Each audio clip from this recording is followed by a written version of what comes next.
अगर आपको फ्यूचर में 1 करोड़ का पोर्टफोलियो जनरेट करना है तो आपको कितना इन्वेस्ट करना होगा, इसकी जानकारी के लिए मैं आपको पहले लेके चलता हूँ गूगल की स्क्रीन पे, जहाँ से आपको बहुत सारी चीज़ें क्लियर होंगी।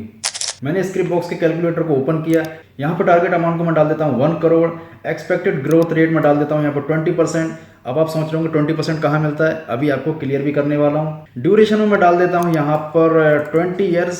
स्टेप अप 10% कर सकते हैं, लेकिन मैं यहाँ पर 0 करने वाला हूँ क्योंकि मैंने एक स्पेसिफिक अमाउंट को 20 सालों तक कंटिन्यू लेके चलना है।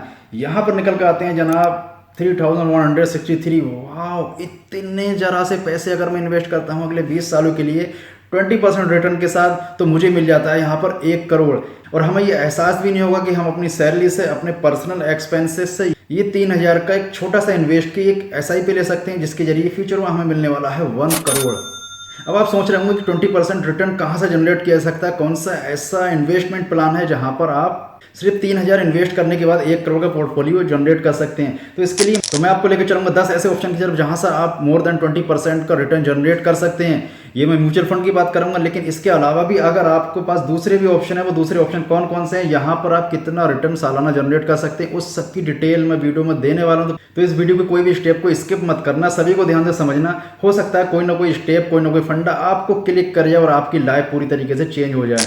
तो यहाँ पर मैं सबसे पहले बात करता हूँ Nippon India small cap fund, जिसने लगभग पिछले 10 सालों से 26% का CAGR जनरेट किया है। CAGR मतलब कंपाउंड एनुअल ग्रोथ रेट, यानी कि इसकी जो एनुअल ग्रोथ रेट रही है ना, वो है 26%। पिछले 10 सालों से लगातार ये कंपाउंडिंग ग्रोथ रेट देता आ रहा है। मैंने तो आपको सिर्फ 20% की बात की, यहाँ पर तो ये 26% दे रहा है। चलिए दूसरे फंड की अगर हम बात करें, वो है SBI स्मॉल कैप फंड। ये भी ग्रोथ फंड है। इसने अपने पिछले 10 साल से ज़्यादा 25.82% का CAGR जनरेट किया है। यहाँ पर भी बस नहीं होता है, यहाँ पर हम बात करते हैं Mirae asset emerging blue chip fund, जिसने लगभग अपने पिछले 10 साल के पीरियड में 22.49% का CAGR जनरेट किया है।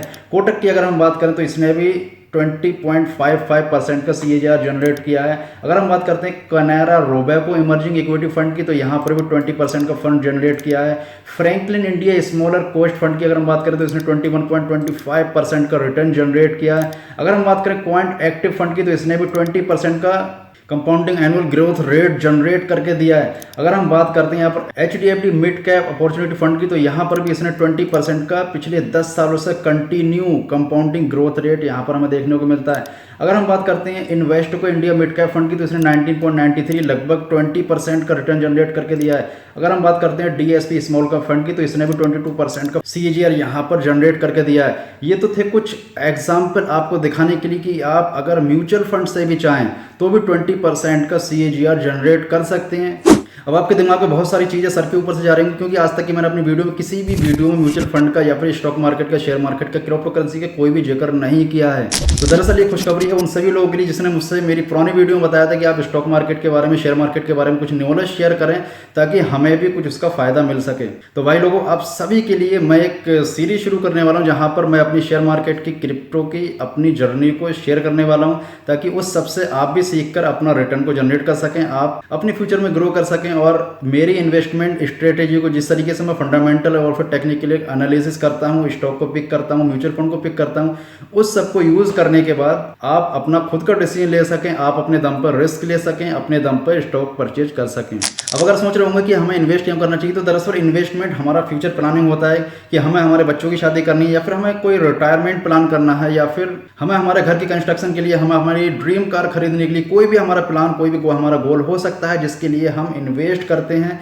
अब यहाँ पर सेविंग और इन्वेस्टमेंट में एक बहुत बड़ा फर्क होता है कि अगर आप सैलरी से बचे हुए पैसे को अपने घर में रखते हैं तो सबसे पहले तो वहाँ पर चोरी चमारी का डर हो सकता है, और अगर आप वो नहीं भी होता है ना, तो इन्फ्लेशन नाम का एक दीमक होता है जो आपके पैसे को धीरे धीरे खा रहा होता है। खा रहा होता है मतलब आपका जो पैसा आपने अपने घर में रखा हुआ है ना, वो हर साल लगभग 7 से 8% जो कि इन्फ्लेशन रेट है इंडिया का, उस रेट से उसकी वैल्यू कम हो रही होती है।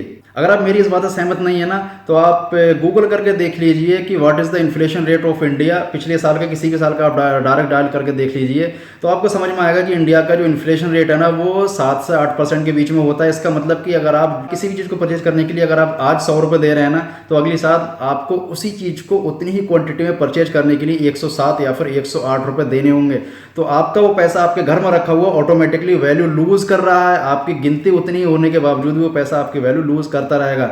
दूसरा ऑप्शन होता है कि आपको अगर पैसा अपने सेविंग अकाउंट में रखना है, तो सेविंग अकाउंट आपको जो इंटरेस्ट देता है ना, वो सालाना 3 से 4% देता है। लेकिन यहाँ इन्फ्लेशन 7 से 8% होने की वजह से आपकी वैल्यू अभी भी लूज हो रही है। आपको भले ही लगता होगा कि हर 3-4 महीने के बाद आपकी बैंक आपके अकाउंट में कुछ ना कुछ पैसे ऐड कर रही है, वो दरअसल ऐड नहीं कर रही है, बल्कि इन्फ्लेशन का दीमक आपके पैसों को धीरे धीरे कम करता जा रहा है। और अगर आप ज़्यादा अमाउंट ज़्यादा टाइम के लिए अपने सेविंग अकाउंट में रखते हो, तो यहाँ पर और भी तरीके के टैक्स वगैरह शुरू हो सकते हैं, इनकम टैक्स, कॉर्पोरेट टैक्स और भी दूसरी तरीके के लफड़े आपके साथ शुरू हो सकते हैं। और इससे बचने के लिए अगर आप अपने अमाउंट की एफडी कराते हैं, तो सबसे पहली प्रॉब्लम यहाँ पर कम से कम 15 साल के लिए आपका अमाउंट जो है वो लॉक हो जाता है। और दूसरी बात, एफडी में भी आपको उतना ही इंटरेस्ट मिलने वाला है जो कि 7 या 8% जो कि इन्फ्लेशन रेट होता है। तो यहाँ पर आपकी ग्रोथ नहीं होने वाली है, भले ही आपकी गिनती बढ़ रही है, लेकिन आपके पैसे की वैल्यू यहाँ पर भी नहीं बढ़ने वाली है।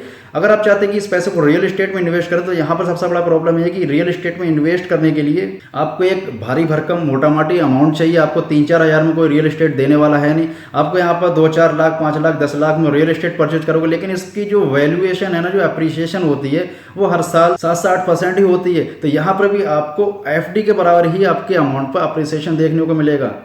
अगर आप चाहते हैं कि आप कोई भी कमोडिटी परचेज कर लें, जैसे कि सोना, चांदी, गोल्ड, मेटल, ऑयल या फिर इस तरीके की कोई भी चीज़ में इन्वेस्ट अगर आप करना चाहते हैं, यहाँ पर अगर आप किसी गोल्डन अपॉर्चुनिटी को पिक करते हैं, फॉर एग्जांपल मैं आपको देता हूँ, एक कोविड के टाइम पर क्रूड ऑयल का प्राइस लगभग $1 पर बैरल था।